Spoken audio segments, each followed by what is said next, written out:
I'm just going to add everybody else in to say hello. So welcome. Morning, everyone. Good to be here. So we're back for another homemade breakfast. I think we last popped on, was it about a month ago? And we ended up talking a lot, didn't we? We ended up talking for an hour last time we came on. So we're going to try to keep things to half an hour this morning with a similar sort of mix of chat, a couple of little games, and just kind of giving you a heads up about what's going on with Twinkle Home Ed. So we'll start by introducing ourselves. So hi everyone, I'm Alistair. I'm the Home Ed manager here, if you haven't come across me before. And then we've also got Chrissy and Rachel this morning. So Chrissy, do you want to say hi next? Yeah, I was just thinking, I don't know whether I should be doing shout outs in the chat like I do with the kids, or whether we shouldn't be. I don't know. But good morning. Yeah, let's have some shout outs. Everybody in the chat. I can see lots of you are watching, so I'm going to do what I usually do and say hello to everybody in the chat and everyone watching on Catch Up. So yeah, I'm Chrissy, and I'm also part of the Home Ed team, and I'm mainly these days doing live lessons, which we'll talk about a bit later on. But yeah, Rachel.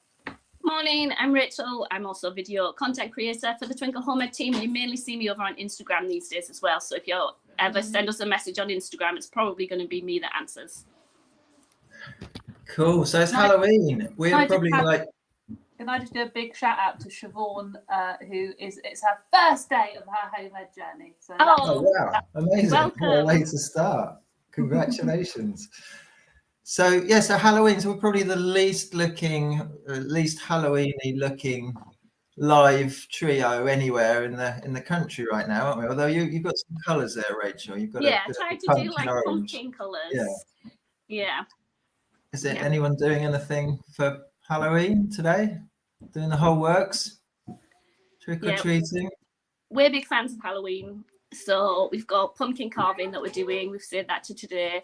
And then, 1 second. And then we've got trick or treating later on that they're very excited about. Go on, Chrissy. I was about to say, I'm a bit bar humbug with Halloween. We don't really celebrate it. Fair play. Well, it's the end of an era for us. We have a teenager who doesn't want to go trick or treating. He's 14 and he doesn't want to do it. He's not interested. So there we go. The times are changing. I mean, I have to say they do get it is a lot, isn't it? Every year we're kind of appalled. It gets bigger and bigger every year, to the point where I feel like I should get involved, because then every year I have full on mum guilt that we don't celebrate Halloween. I think we never celebrated Halloween as kids, and so I've always felt it's got a bit commercial and a bit over the top. So then I've dug my heels in and we've never celebrated it. But as I said, the more it becomes bigger every year, the more I feel like we should. Lots of people doing loads of people did stuff over the weekend. Someone's having a Home Ed party, making Halloween biscuits, pumpkin carving, making a pumpkin cheesecake. Amanda, that sounds epic. So yeah. Cool. Yeah. So, but we're not here to talk about Halloween this morning. We're actually going to talk about our World Explorers event, which also launches today. We chose to launch that on the same day as Halloween. Not quite sure why, but that's what we're going to focus on today. So we are going to try and stick to our times this morning and just make sure we cover everything in our half an hour. So we've got a little question wheel that we've set up just to initiate the topic of World Explorers, and we're going to spin it. So it's kind of like a poor man's sort of wheel of fortune. It's going to come up with a question, and then I can't even remember what questions I've got on here, to be honest. So it's going to be a surprise. We're going to try and, oh my goodness, we're going to try and answer that, and we'd be really interested in your comments and answers in the chat too. So, well, this is a good one because none of us are world schooling currently, because we're very much rooted in the places we live in. So, what's stopping you, Rachel? Why aren't you out there living in a boat? The easy answer is money. We wouldn't have the money to do it. Other answers are complicated, visa stuff, because my husband's not from Britain, so we wanted him to get citizenship here before we explore anywhere, because then you can lose you lose your immigration status if you're out of the country for too long. And then the other reason is I think like I'd miss like a static community. I think it'll be exciting, but I think I would miss like having the same people to see every day and build up kind of friendships. And yeah, I think I'd feel a bit like selfish almost. I'm not saying that people who world school are, but I think I would feel a little bit like I was just kind of taken from all these places and not staying long enough to invest. Yeah, very, very valid points. There's a few people on the chat saying they've got no sound. I don't have an answer because the tech here suggests that we do have sound. Can people in the chat let me know that you have sound, because I'm not entirely sure why. We've got quite a few people sort of responding that suggest so at least some people can hear us. They can hear. Jenna can hear us. I don't know. I would suggest maybe hit refresh, because we've got people that can hear on Facebook and YouTube. So thank you very, very much. I think maybe you just need to hit refresh and come back in again. Awesome. Oh, sorry if you're having problems. But yeah, I guess we'll just have to crack on. Yeah, good answer, Rach, particularly the community one, because I think that's why we've sort of ended up settling with our eldest being 14, just to give him a chance to make those friendship groups. I mean, I suppose, I don't know, you got online and kind of Zoom meets and things like that, but it's no substitute really, is there, for kind of face-to-face meetups and shared experiences and so on. But yeah, Chrissy, any thoughts? So it's something I'd love to do. We go around in our caravan quite a lot, and I follow quite a lot of communities on social media, a lot of people on social media that do it, and it looks a great life. However, for us, my other half's work means that he can't work on the road and he can't take a sabbatical, because if he was out too long, his line of work would move on too quickly and he would be worried he wouldn't get back in. Yeah. And I don't feel brave enough to do it on my own. Yeah, fair play. For us, I reckon it's pets. Yeah. We have a 4-year-old dog and 2 cats, and honestly, if we didn't have them, I think we'd be thinking. You could always take them with you. Like, I've got a family that are on a barge and they travel around the country on a barge. And I suppose if we were on a yacht or something, I'm not sure how well cats get on yachts, but I don't know how to sail one, so that would be a problem.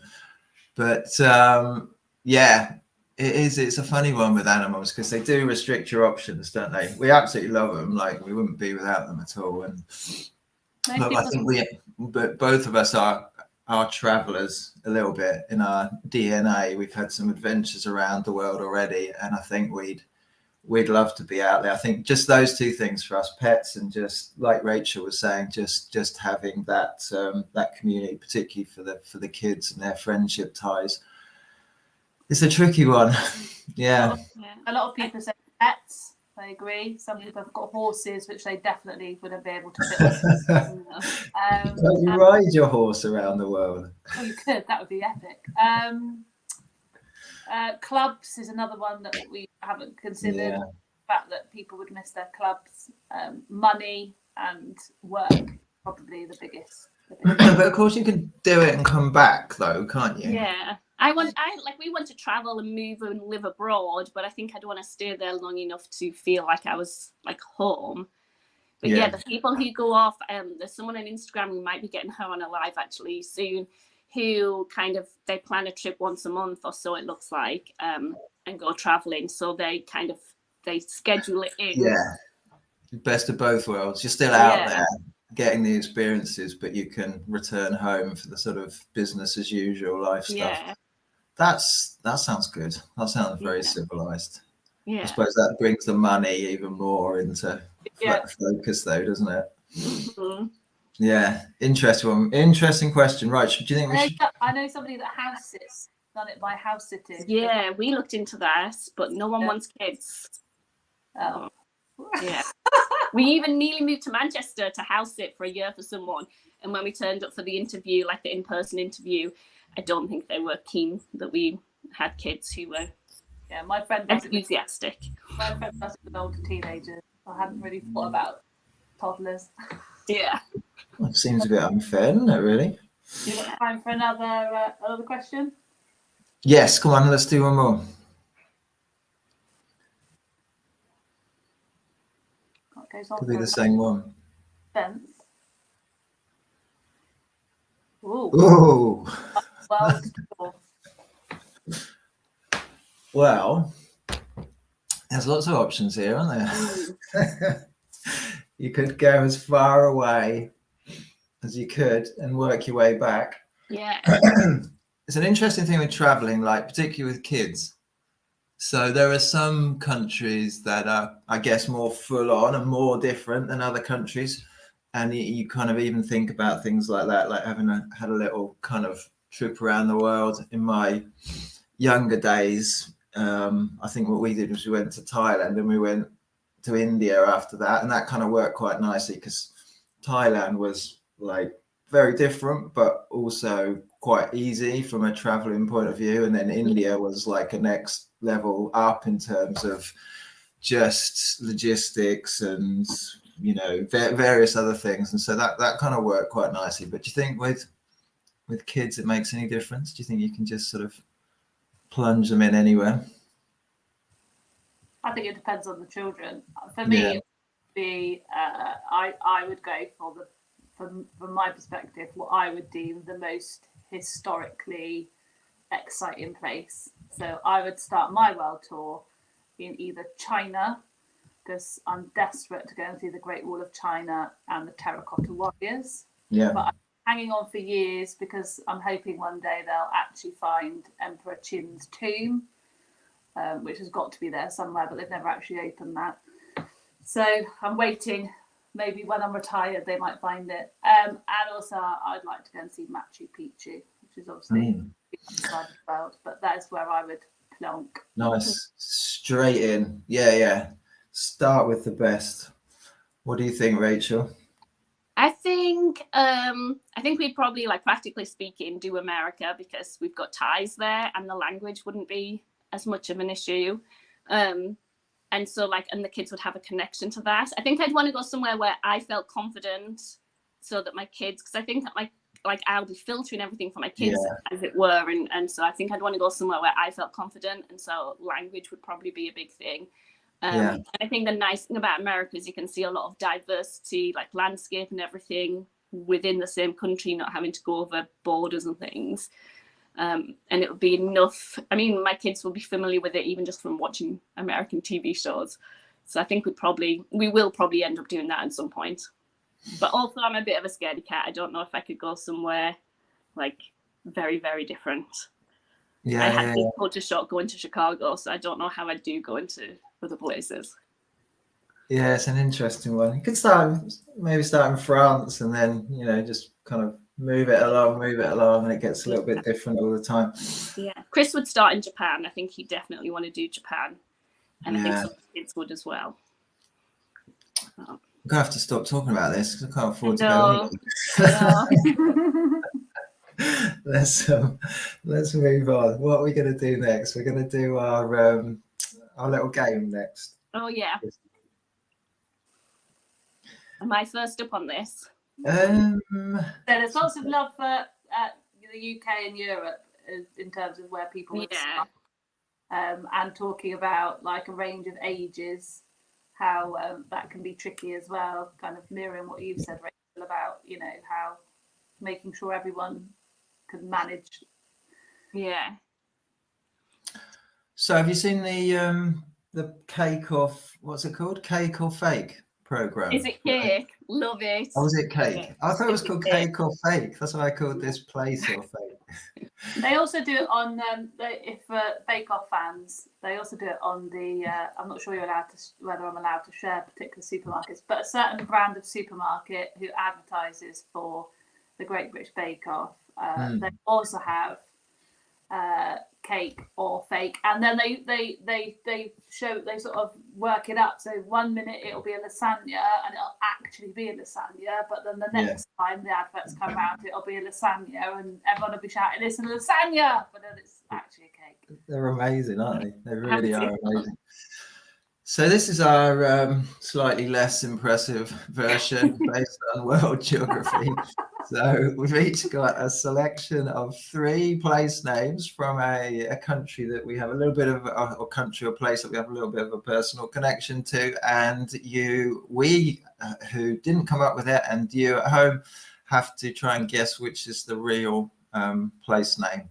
So 1 is real and 2 are made up. So Rachel, do you want to hit us with your so first one is Ding Dong, which is a really small place, only about 20 people in Texas. And it actually, I mean, it sounds almost too good to be true. It was named after 2 bells named Ding and Dong. So there's Ding Dong. The next one is Bing Bang, which is from Nebraska. Stories. Wait a minute. Yeah, You've done... I've just got names. I didn't know we were doing backstories for the places. I've got to convince people. Bing Bang is in Nebraska, and people say it was the sound of like the lumberjacks, like the trees falling, but that's a bit of an urban myth. And Sing Song is on the coast of New England, and interesting fact is that Joe Biden's cousin comes from Sing Song. Ooh. One is real, the rest are fake. See, I think that it's not Ding Dong because I know a mine in Cornwall that's named after Ding Dong. So I reckon you've kind of researched it and you reckon that that's what it is. Research. Oof. I don't know if I reckon it's Sing Song. You think it's Sing Song? Yeah. I think it's because of the that piece of information about Joe Biden's cousin. That's quite clever if it's not true, because it was quite granular and it kind of it's the sort of thing that convinces me. Okay. So, we've got some votes for Bing Bang though as well in the chat. It's a mixed bag. Some people are going Sing Song. They've been convinced by Joe Biden. Okay, shall I let you know? Yes. It is Ding Dong. There's a place called Bang in America. Sing Song I just made up. You're good at this, Rachel. You're good at lying, yeah. I'm liking how you can lie. What was the backstory for Ding Dong?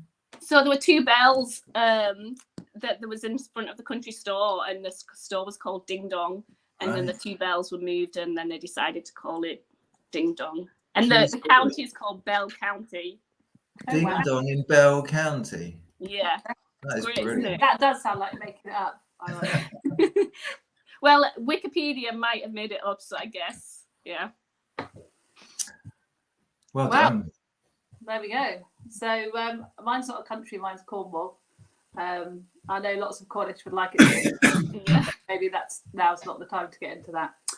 So the first one is Green Splat. And the reason behind it being called Green Splat, I'm not entirely sure, but it's a really I don't know, maybe because of tin mining, but yeah, it's a small village in Cornwall.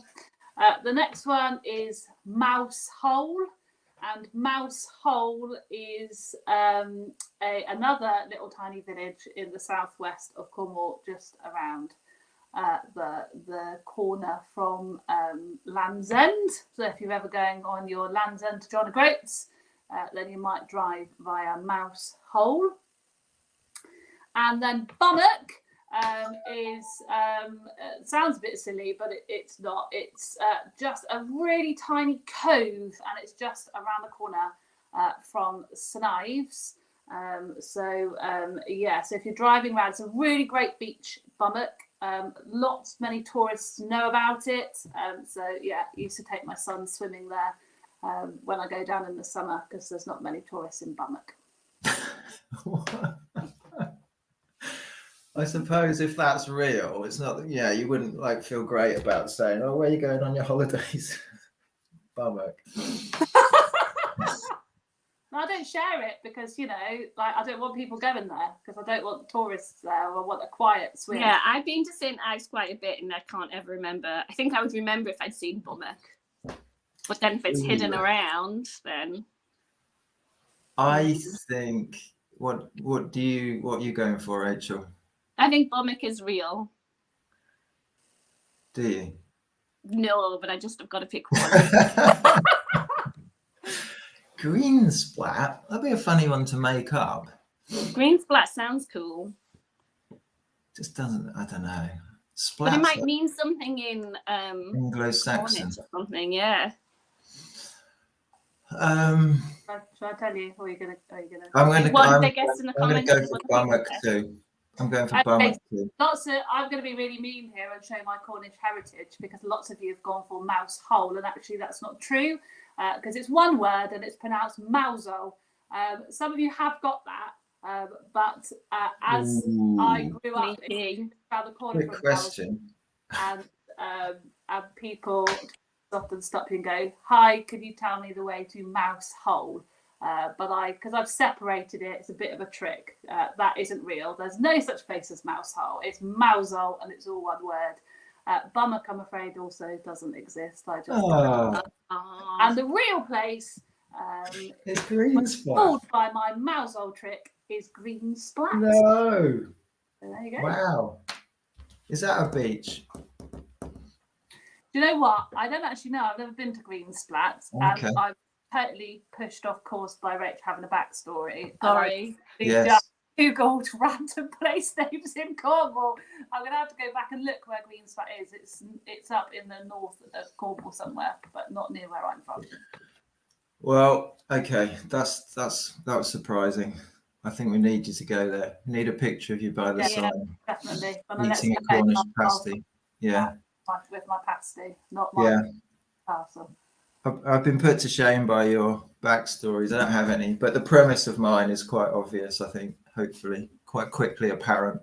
So one of these is a real place in Thailand. Two of them are made up. So is the real place Skype call, hang chat, or Zoom meet?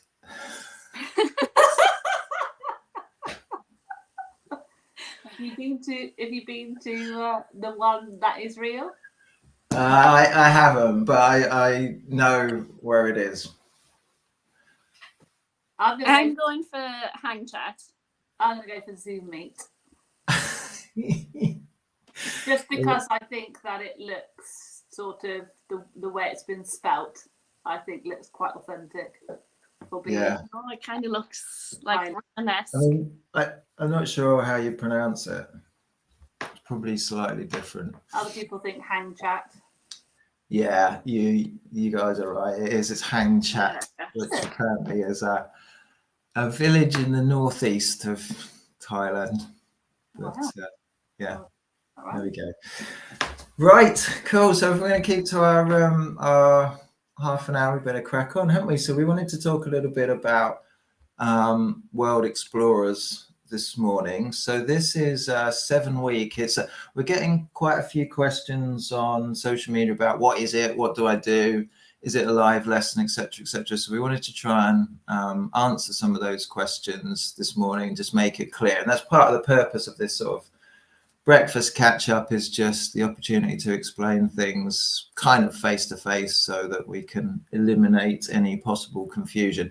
So World Explorers is a 7 week, I guess we kind of call them collaborative projects, but it's not collaborative in the sense that we'll be doing things actually together, but it's something that can develop with us all kind of following it step by step, or in step for those 7 weeks. So we've got 7 weeks, 7 countries. It's a little bit of a tour of the world. So the first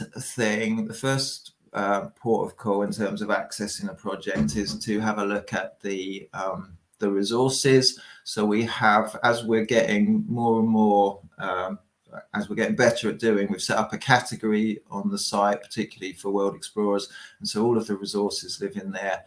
So you'll find in that category, we've got 7 country packs We've also got some additional capital cities things. We've got some new geography resources in there. We've got a front cover for the pack, and we've got our postcard pack that we're going to talk about in a minute. So there's lots and lots of stuff in there. You can get ahead by downloading all the country packs now for the next 7 weeks, and there's pretty much everything you need in there. So that's the first thing, the resources. So one of the ways that we're suggesting you can introduce each country is we've created these postcards. We've invented a couple of characters, world schoolers called Kai and Lena, with the idea that they're off out in the world and they are communicating with you and your family via these postcards about the next destination that they've reached. So Rachel's demonstrated this quite nicely in one of her videos. You've got a postcard for each country, so you can fold up the postcard, write your address on it, pop a stamp on it, post it, and then it will arrive at your house, obviously, as a postcard from Kai and Lena. And that can be a great way to introduce the country that is the focus for that particular week. So those are the postcards, I think. Yeah. So and then what you've got in the resource pack is you have a photo pack. So you've got 6 or 8 photos of the country in focus. You've got a map showing like the different places within the country, and some of the photo packs where the photos are taken are identified on there. And it's a great project to have atlases and things out and maps on the wall and all sorts of stuff like that, because people, you know, your kids are going to start to have a sense of how things fit together in the world through this project if they don't already. And then for each country, we have a PowerPoint that just has some of the key features of the country, the language, the population, that type of thing. That's the one that the map is taken from there. It says Bermuda's location. So that's something you can sit and go through. And then another part of the resource pack is the little bits for your lap book. So another part of the idea is that you can build up your lap book as you go through the topic and have a kind of lasting souvenir of your trip. So shall we play the video? Let's do it. We're going to have a look through the World Explorers pack. Now, to make this amazing pack is so simple and easy. Now, to start off, we use an A4 document wallet and then just cut off the sides to start off the bases of our lap book. So then you've got a beautiful file. You can actually get another document wallet and just glue the two together for each country you visit with World Explorers. So it makes a really nice pack. So we've stuck our front cover on the front and our world map so we can look at all the countries we've visited on the back. Let's have a look inside. So our first country we looked at was Fiji. And so we've put all the resources here, which is so easy to get. And then we've printed out the PowerPoint as a little booklet. And then we've got the world map as well as all of the quotes, a spinner with the animals of Fiji on, which is a really nice touch, as well as some research and a photo pack with lots of lovely photos. So we can add our own research as well as adding some key facts onto the information here. We've then glued on the next A4 document wallet just to join the two together, so you can add as many as you like. And again, printed out all the amazing resources. So we've got our PowerPoint, we've got our map, we've got our animal spinner, we've got our quotes and our thermometer again. And then we've got places where we can add in all our own research on Antarctica, as well as some photos about Antarctica. So we can have a nice look at some of these photos, maybe write some more information on the back of these. And then we've also got our fact areas as well. So key facts to write in all our information using the PowerPoint. And then we've got it all nicely neatly together. If we want to add another pack on, then we can add another one, and so on and so on. So we can keep adding them as we go and explore all around the world. And then this is so lovely because it just really neatly folds together for our World Explorers lap book.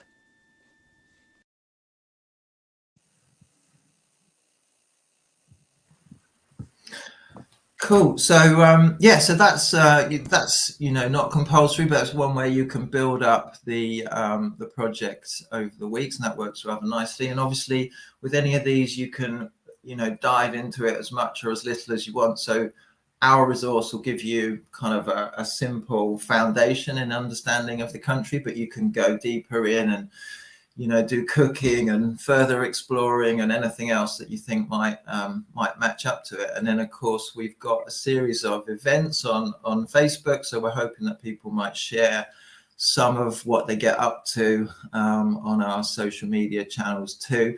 And it'd be wonderful to see people accessing this in different ways. So yeah, we hope lots of you are going to join us on that. One question we have had is why start with Antarctica when it's so soon after our virtual trip there, which lots of you will have taken part in.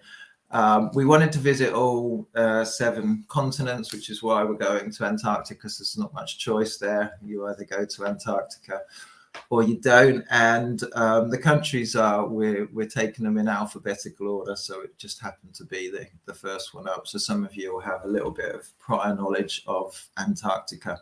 So that is World Explorers. Another question coming that is what age is this aimed at? I mean, it's probably similar to most of our stuff, and it's probably pitched around upper key stage 2. We don't get too technical about the countries, but it's quite a basic resource in terms of it's just a starting point, because it's those photos, it's the facts, it's the kind of classic facts, it's where is it on a map. So as a starting point, you could dive off into any sort of level of detail that you wanted to.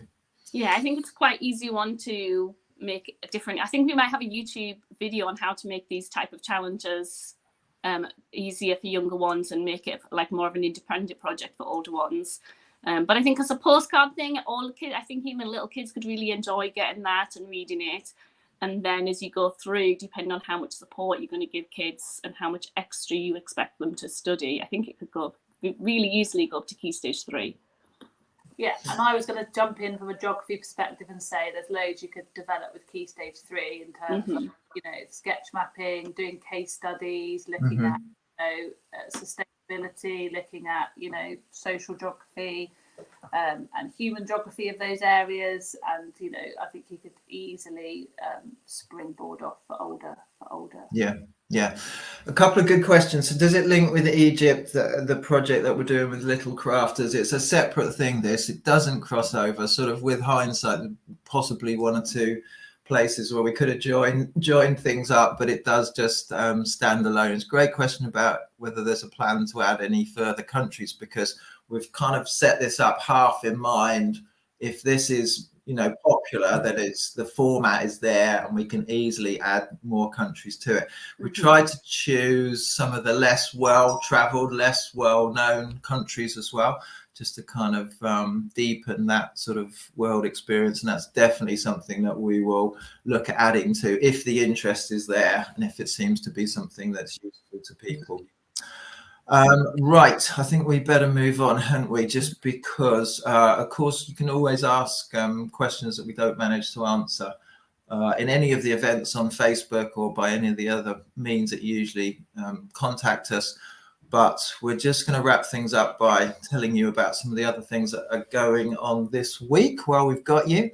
So it's a big week for a partnership that we're working on at the moment with Little Crafters Boxes, because Friday the 4th of November is the 100th anniversary since the discovery of Tutankhamun's tomb in the Valley of the Kings on Friday the 4th of November 1922. The top step leading down to the tomb was discovered. So we are celebrating that with a challenge, 100 kings for 100 years with Little Crafters Boxes, and we are coming to you live at 10 a.m. on Friday to introduce that challenge. There are prizes to be won, and we hope it's going to be an exciting way for people to celebrate this 100th anniversary. We have also released a brand new CSI about the curse of Tutankhamun's tomb, which explores the theory that people went into it were exposed to some kind of curse that had negative effects for them. So that's there for you to download. And we just wanted to give a shout out to our live lessons, which begin again this week for autumn term 2. Chrissy, do you want to just say anything about that? I was just going to say on Tutankhamun as well, there is a live from when we did Egypt as well, which you could add to your CSI, because we talked a lot about where the concept of the curse comes from. But yeah, new week and new term of live lessons. Something going on every day at 11. So today is the kind of key stage 1-2 session, and we are going to be starting with the Romans, which I know is quite popular. And then there's classes every day at 11 for all key stages. Tomorrow is key stage 3-4, and Wednesday is for our younger learners. And then Thursday and Friday, we're doing kind of family-based learning. Thursday, we are going to be looking at sort of growth mindset type things, and which I think is really important for kids. And then Friday is our popular book club, so we're going to be looking at poetry. And so, of course, you can watch all of those either live with Chrissy at 11 each day, or you can catch the recordings now via YouTube or via our Facebook page. And there's a really important blog that has all of those links, which should be fairly easy to find. But let us know if you can't find it. So I think we're done for this morning. Thank you very much for joining us. I don't know if you guys have any closing thoughts, Rachel and Chrissy. No, not from me. Thanks for your company, and hopefully that's been helpful or interesting for people. Have a lovely day, happy Halloween, and we'll talk to you again sometime soon. Bye. Bye. Bye.